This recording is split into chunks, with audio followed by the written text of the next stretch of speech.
आपका हमारे चैनल पर स्वागत है। इस वीडियो में आपको हम जीव विज्ञान का सेकंड चैप्टर पढ़ाने वाले हैं।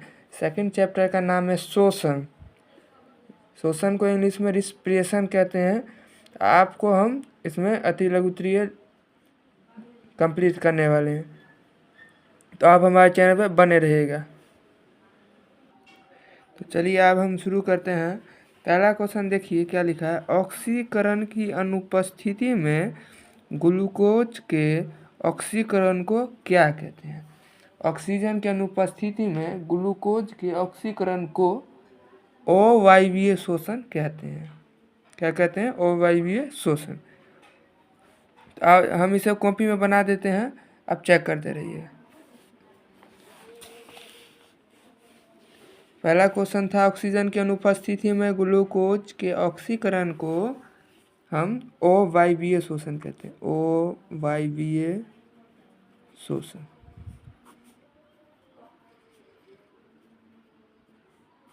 अगला क्वेश्चन देखिए क्या लिखा है।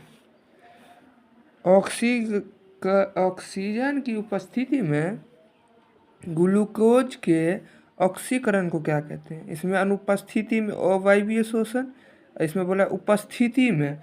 उपस्थिति में ग्लूकोज के ऑक्सीकरण को क्या कहेंगे? वायवीय शोषण। क्या कहेंगे? वायवीय शोषण। अगला क्वेश्चन देखिए।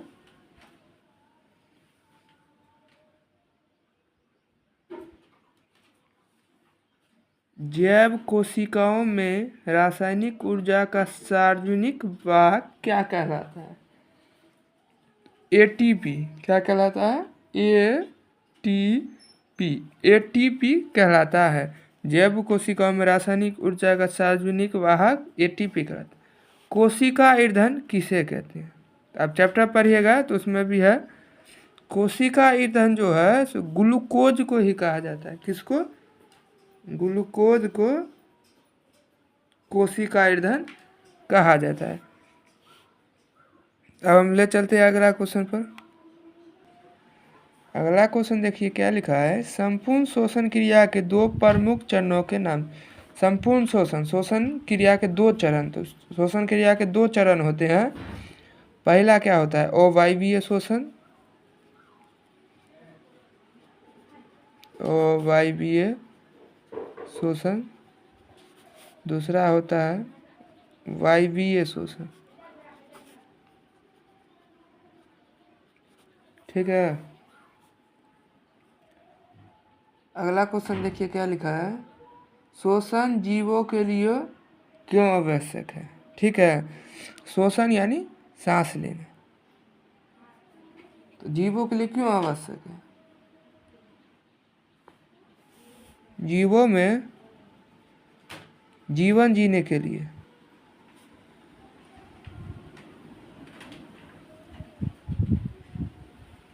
जीवों में जीवन जीने के लिए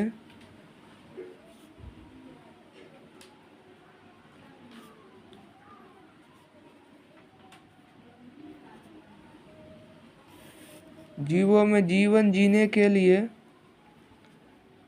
ऊर्जा उत्पादन हेतु शोषण आवश्यक है। शोषण आवश्यक है। तो जीवों में जो जीव जीते हैं उसमें ऊर्जा लेते हैं, और ऊर्जा के लिए शोषण आवश्यक है। ठीक है। अगला देखिए। शोषण की प्रक्रिया में उपोत्पाद के रूप में क्या मुक्त होता है? आदमी जो है शोषण लेता है ऑक्सीजन, उपोत्पाद में क्या मुक्त छोड़ता क्या है? तो कार्बन डाइऑक्साइड।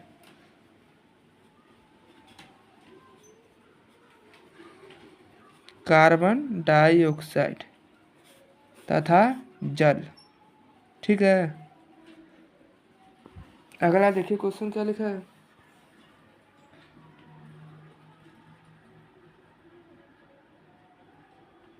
शोषण के दो चरणों को किस आधार पर बांटा गया है? शोषण आप देखें, वायवीय शोषण और अवायवीय शोषण किस आधार पर उसे बांटा गया है? तो ऑक्सीजन की उपस्थिति या अनुपस्थिति के आधार पर। ऑक्सीजन की उपस्थिति ऑक्सीजन की उपस्थिति या अनुपस्थिति के आधार पर, अनुपस्थिति के आधार पर, मैं आशा करता हूँ कि आप सब समझ रहे हैं। अगला क्वेश्चन देखिए क्या लिखा है। अवायवीय शोषण किसे कहते हैं? ऑक्सीजन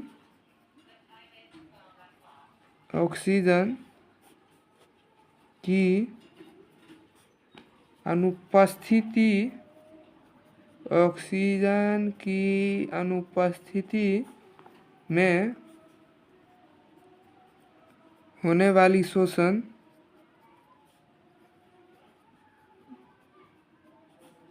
को अवायवीय शोषण कहते हैं। अवायवीय शोषण कहते हैं, ठीक है। ये ऑक्सीजन की अनुपस्थिति में होता है, अवायवीय शोषण ऑक्सीजन की उपस्थिति। यह शोषण का प्रथम चरण है, समझे। यह शोषण का प्रथम चरण है। ऑक्सीजन की अनुपस्थिति में होने वाले शोषण को अवायवीय शोषण कहता है। यह शोषण का प्रथम चरण है। अगला क्वेश्चन ले चलते हैं।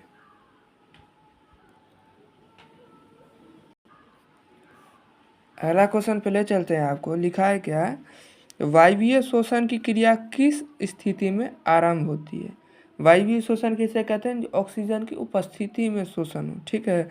आरंभ कब होती है, शुरू कब होती है? तो ये जो शोषण है कब शुरू होती है?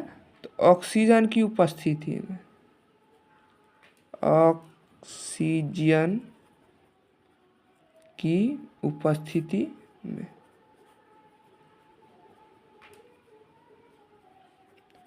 अगला क्वेश्चन पे चलिए। पाइरूवेट का पूर्ण ऑक्सीकरण किस चरण में होता है? तो पाइरूवेट का पूर्ण ऑक्सीकरण कोशिका के माइटोकॉन्ड्रिया में होता है। किस में होता है? माइटोकॉन्ड्रिया।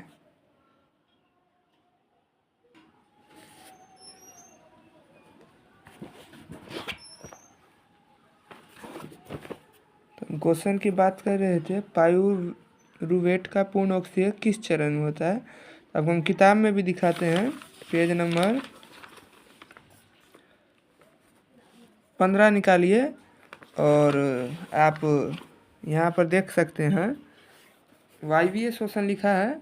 ये देखिए क्या लिखा है, शोषण के प्रथम चरण में बना पाइरूवेट पूर्ण ऑक्सीकरण के लिए माइटोकॉन्ड्रिया में चला जाता है।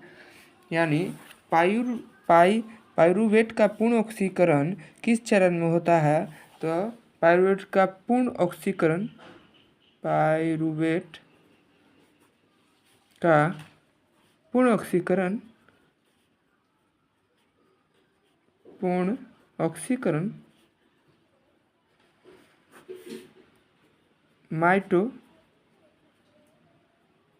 माइटोकॉन्ड्रिया में होता है।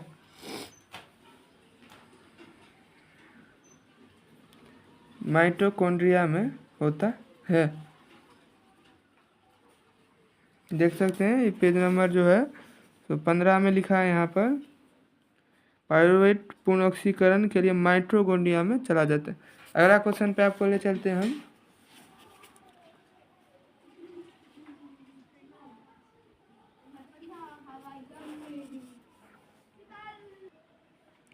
अगला क्वेश्चन क्या है, पौधों में श्वसन गैसों का आदान प्रदान किन अंगों द्वारा होता है?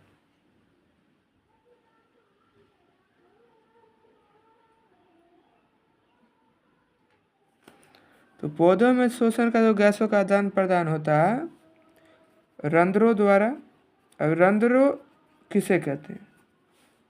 पत्ती देखते होंगे, पत्ती पर लाइन रहते हैं थोड़े, उस लाइन में देखेंगे छोटे छोटे छिद्र होते हैं, उसे ही हम रंध्र कहते हैं। तथा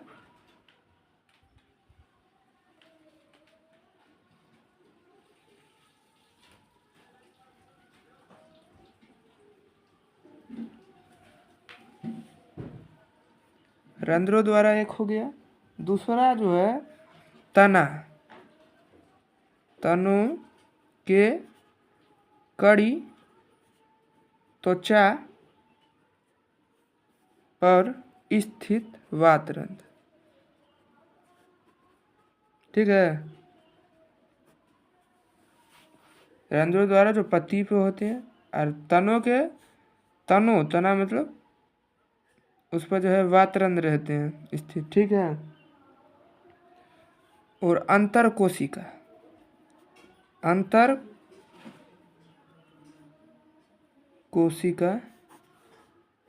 स्थानों एवं जड़ों के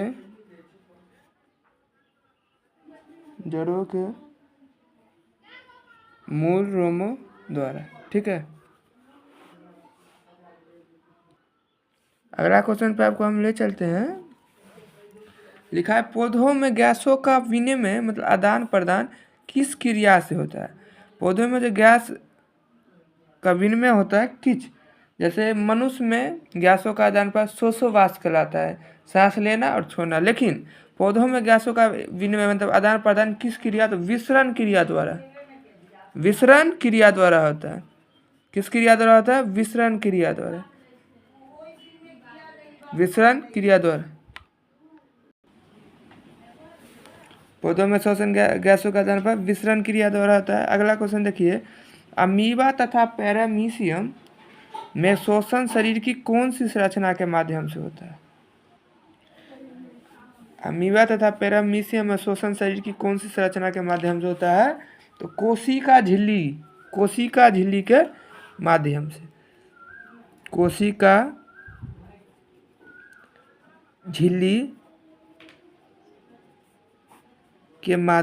कोशिका झिल्ली के माध्यम से। अगला क्वेश्चन पे आपको हम ले चलते हैं। अगला क्वेश्चन है मछली के श्वसन अंग का नाम लिखिए। मछली जो श्वसन सांस लेती है उन अंगों का नाम लिखिए। तो मछली जो है गिल से सांस लेती है। किससे? गिल्स, गलफरा जिसको हिंदी में बोलते हैं। स्थलीय कीट तथा मनुष्य के श्वसन अंगों के नाम लिखिए। स्थलीय कीट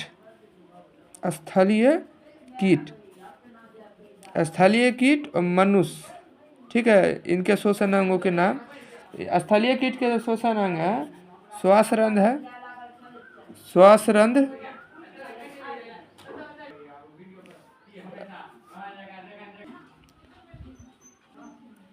स्थलीय कीट में क्या होते हैं? श्वासरंध्र होते हैं, ट्रैकिया। ठीक है, मनुष्य के श्वसन अंग क्या है सो बताए? नासिका मतलब नासिका, ट्रेकिया, फेफड़ा से भी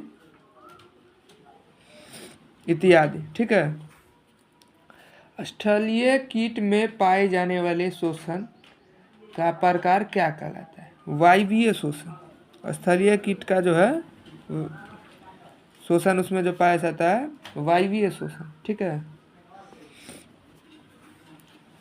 वर्टिब्रेटा के दो ऐसे वर्गों के नाम लिखे जिसमें श्वसन केवल फेफड़ों द्वारा होता है। ठीक है, वर्टिब्रेटा के दो ऐसे वर्गों के नाम लिखे हैं जिसमें श्वसन केवल फेफड़ों द्वारा होता है। तो दो जीव हैं,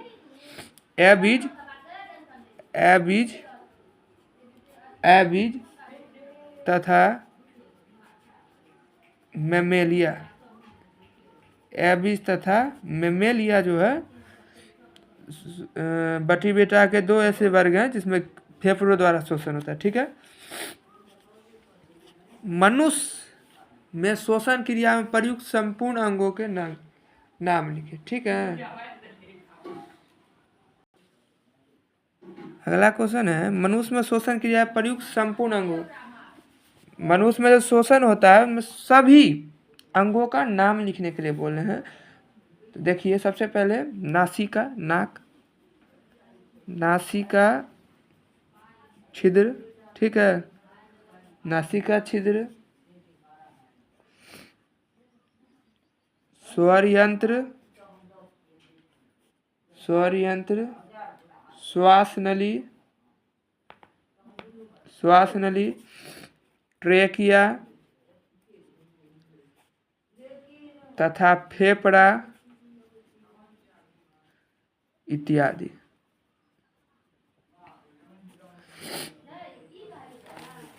अगला क्वेश्चन पे आपको ले चलते हैं। फेफड़ों द्वारा शोषण किन दो क्रियाओं से पूर्ण होती है? फेफड़ों द्वारा शोषण जो है एबीज तथा मेमेलिया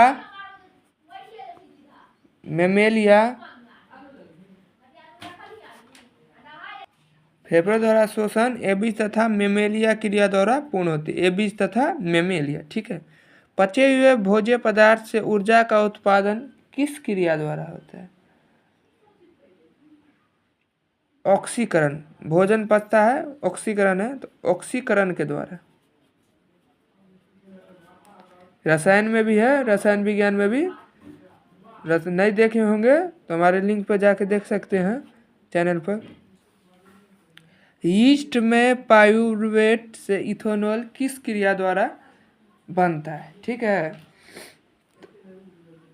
यीस्ट में पाइरूवेट से इथेनॉल किस क्रिया द्वारा होता है? किण्वन द्वारा। किण्वन द्वारा, ठीक है। ज़्यादा चलने के बाद हमारी मांसपेशियां में ऐंठन होती है, किस यौगिक के निर्माण से होता है? आप देखते होंगे ज़्यादा आप चलते हैं या दौड़ते हैं तो हमारी मांसपेशियों में दर्द होता है। क्यों होता है दर्द? तो अम्ल का निर्माण हो जाता है। कौन अम्ल? लैक्टिक अम्ल। लैक्टिक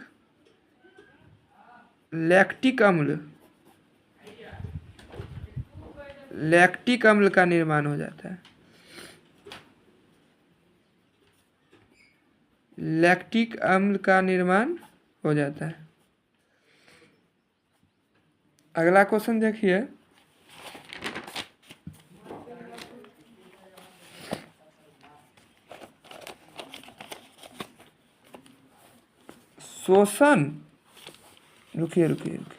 शोषण के प्रथम चरण में बने पाइरूवेट का पूर्ण ऑक्सीकरण कहाँ होता है? तो माइटोकॉन्ड्रिया में।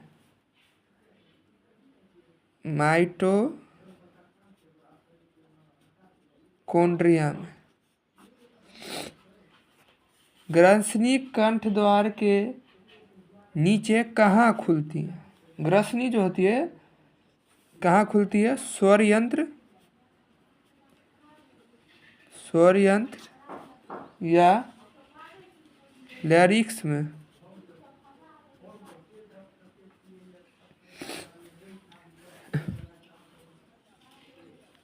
प्रत्येक श्वास नली फेफड़ों में प्रवेश कर विभाजित होने के बाद क्या बनती है?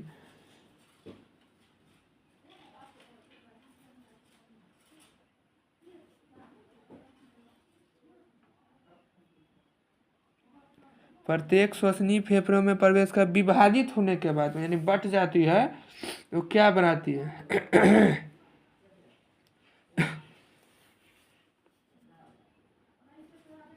श्वासनिकाओं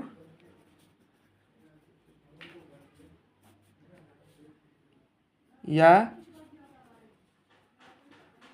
ब्रोंकियूल्स में विभाजित हो जाती है।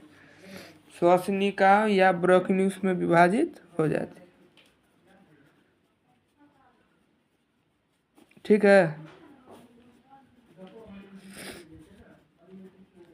अगला क्वेश्चन देखिए क्या लिखा है। मनुष्य के शरीर में फेफड़ा जो है कहाँ अवस्थित रहता है? मनुष्य के शरीर में जो फेफड़ा होता है कहाँ रहता है शरीर में? तो वक्ष गुहा में। अगला क्वेश्चन पे ले चलते हैं। वक्ष गुहा के पश्चाम में उपस्थित एक गुंबद के आकार की संरचना को क्या कहते हैं? तो गुंबद की आकार की संरचना होती है उसे क्या कहते हैं? नहीं समझे? वक्ष गुहा के पक्ष भाग में पीछे के भाग में अवस्थित गुंबद के आकार एक गुंबद के आकार की एक संरचना होती है, उसे हम क्या बोलते हैं? तो डायफ्राम। याद करिएगा, डायफ्राम। ठीक है, डायफ्राम कहते हैं।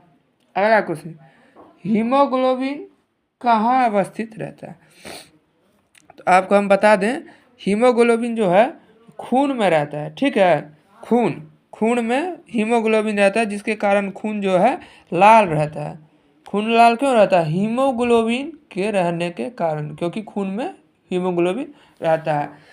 तो हीमोग्लोबिन कहाँ अवस्थित रहता है? तो रक्त यानी खून में रहता है, रक्त में। ठीक है, अगला क्वेश्चन देखिए, रक्त में फेफड़ों में आया कार्बन डाइऑक्साइड की बची हवा के साथ निकलने की क्रिया को क्या कहते हैं? उच्च श्वास कहते हैं। क्या कहते हैं? उच्च श्वास कहते हैं। अब एक चीज और आपको हम समझा देते हैं, श्वासोच्छ्वास किसे कहते हैं? ठीक है, सांस लेने और छोड़ने की क्रिया को श्वासोच्छ्वास। लेकिन उच्च श्वास किसे कहते हैं? जिसमें कार्बन डाइऑक्साइड और हवा के साथ, और हवा भी जिस क्रिया से निकले उसे उच्च श्वासोच्छ्वास कहते हैं। ठीक है, ऐसे कुछ वीडियो के लिए हमारे चैनल लाइक और सब्सक्राइब करिएगा। और इसमें अति लघुत्तरीय था, अगले वीडियो में दीर्घोत्तरीय और लघुत्तरीय सब मिल जाएगा हमारे चैनल पे। आपको 9th 10th 8th 7th सभी ऑल टॉपिक मिलेंगे। धन्यवाद।